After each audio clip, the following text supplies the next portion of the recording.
It was Christmas Eve 2002 in Modesto, California. Laci Peterson was 27 years old and 8 months pregnant with her first son.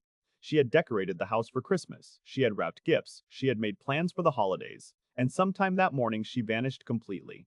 To everyone who knew them, Scott and Laci Peterson looked like the American dream. Scott was 30 years old, he sold fertilizer for a living. Laci stayed home and posted cheerful updates about her pregnancy on social media. Their neighbors described them as the perfect couple. Nobody had any reason to be suspicious of Scott Peterson. Not yet. But 6 weeks before Laci disappeared, Scott Peterson had walked into a party in Fresno and met a massage therapist named Amber Frey. He told her he was single. He took her to fancy restaurants. He bought her flowers. He called her every single night.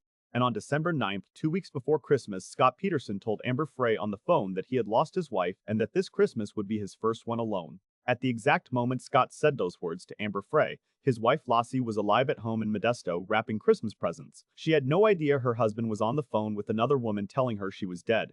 Scott Peterson had already decided what he was going to do.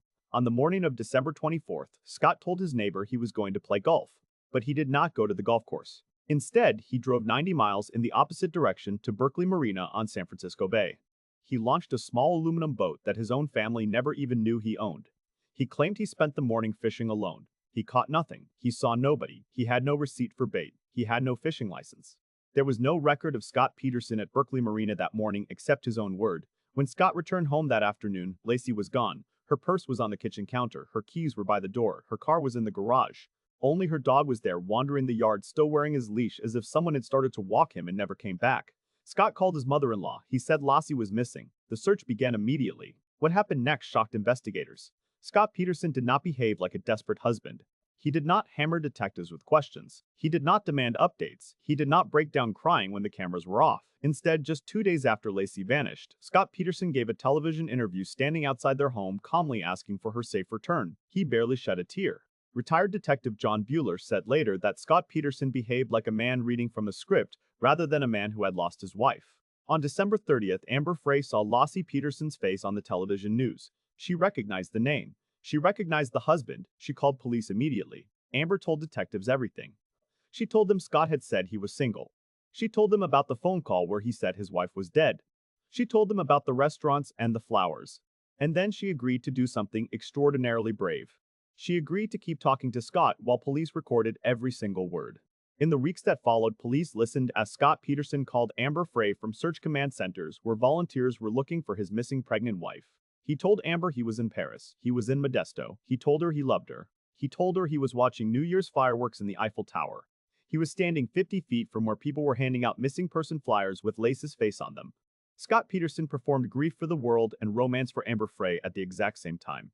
On April 13, 2003, a man walking along the shore of San Francisco Bay found the remains of a small male fetus. The next day, 1 mile away, the severely decomposed remains of a woman washed ashore.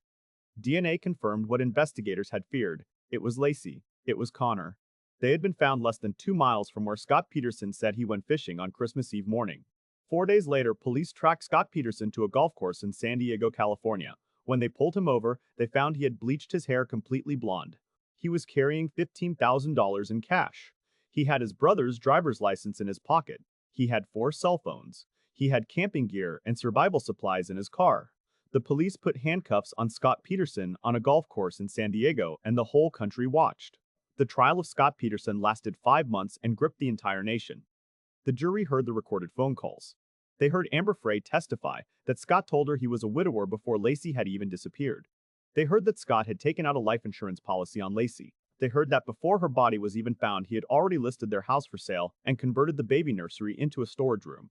The jury deliberated for 7 days.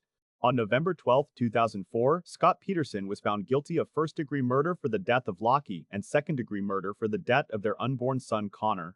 Outside the courthouse, crowds of people cheered and wept at the same time. Inside the courtroom, Laci's mother Sharon Roca stood up and looked directly at Scott Peterson and said the words she had been waiting 2 years to say. Scott Peterson was sentenced to death. That sentence was later overturned on a legal technicality. He now sits in prison serving life without the possibility of parole. He has never confessed. He has never explained what happened in that house on Christmas Eve morning. He has never told anyone where Laci spent the 4 months her body was in the bay. He has never said a word about Connor. Laci Peterson was 27 years old. She had a name picked out for her son. She had a nursery painted and waiting. She had Christmas gifts wrapped under a tree she would never see again. The man who was supposed to be her safe place drove her to a cold gray bay and left her there. And then he went home and texted her good morning, remember her name, sleep well, if you can.